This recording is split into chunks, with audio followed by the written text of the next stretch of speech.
కూర్చునే చేస్తారా? అంత కష్టం ఎందుకు పడుతున్నారు మీరు?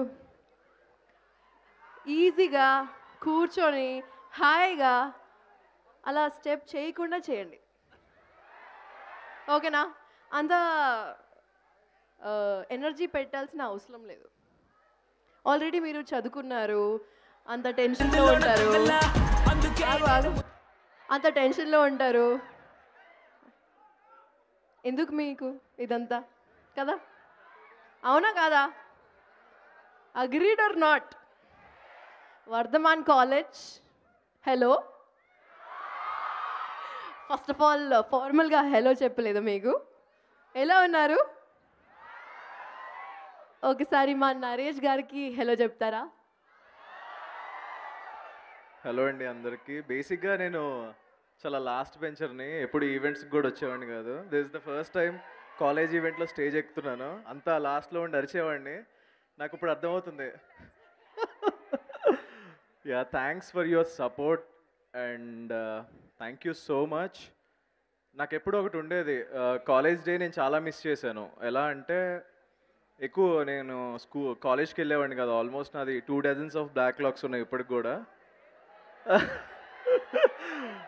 యా, సో నేను బీటెక్లో ఉన్నప్పుడు యాక్టింగ్లోకి వెళ్ళిపోయాను అనమాట బేసిక్గా.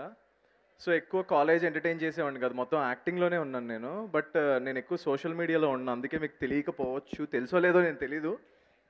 అయ్యో, నా ఫస్ట్ మీరు ఫిలిం తెలియకపోవడం ఏంటండి? ఇన్ని సినిమాలు, ఇన్ని వెబ్ సిరీస్ ఎక్కడ చూసినా ఓటీటీలో కనిపిస్తుంటే తెలియకపోవడం ఏంటి? బేసిక్గా నా ఫస్ట్ ఫిలిం వచ్చి Mathu Vadalara. I think you love my character. మీ ఇద్దరు అభి క్యారెక్టర్ అండ్ యాక్చువల్లీ మత్తు వదలరా 2లో కూడా ఉన్నారు. ఎవరైతే కాన్సన్ట్రేషన్తో చూస్తే మీకు తెలుస్తుంది. చూసారా మత్తు వదలరా 2లో? సో నాకు ఎప్పుడు కాలేజ్ లైఫ్ నేను చాలా మిస్ అయిపోయాను. నాకు అప్పుడు బంక్ చేసినప్పుడు నాకు అర్థం కాలేదు, కానీ I missed college life a lot. అంటే నా ఫ్రెండ్స్ని వాళ్ళందరినీ చాలా మిస్ అయ్యాను. అంటే మనకు అనిపిస్తుంది, అబ్బా ఏం క్లాస్కి వెళ్దాం, థర్మోడైనమిక్స్ అనుకుంటా క్లాస్. నేను మెకానికల్ యాక్చువల్గా. సో అంటే కంప్లీట్ చేయలేదు సెకండ్ ఇయర్ దగ్గర. సో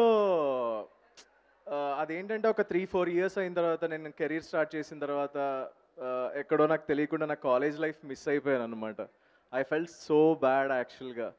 నేను ఒక్కడే చెప్తాను, మనకు అనిపించవచ్చు ఈ టైంలో మనకి ఫుల్ అక్కడికి వచ్చిన ఫుల్ కాన్ఫిడెన్స్ ఉంటుంది, అంతా ఉంటుంది. కానీ ఒక ఏజ్ పెరిగి మన పక్కన ఫ్రెండ్స్ ఉండరు. ఆ మూమెంట్ మనకి ఎలా ఉంటుందంటే కొంచెం బాధ అనిపించింది. కాలేజ్కి వెళ్ళుండాల్సింది కదా, ఆ మూమెంట్లో చాలా బాగుండేది కదా అనిపించేది. బట్ ఇప్పుడు నాలాగే ఎవరో వచ్చి ఉండరు. నరేష్ గారు, మిమ్మల్ని ఇంటరప్ట్ చేస్తున్నాము. సో మీరు ఏదైతే మిస్ అయ్యారో ఇట్లా మూవీ ప్రమోషన్స్లో ఖచ్చితంగా కాలేజ్కి వచ్చి వాళ్ళతో మాట్లాడి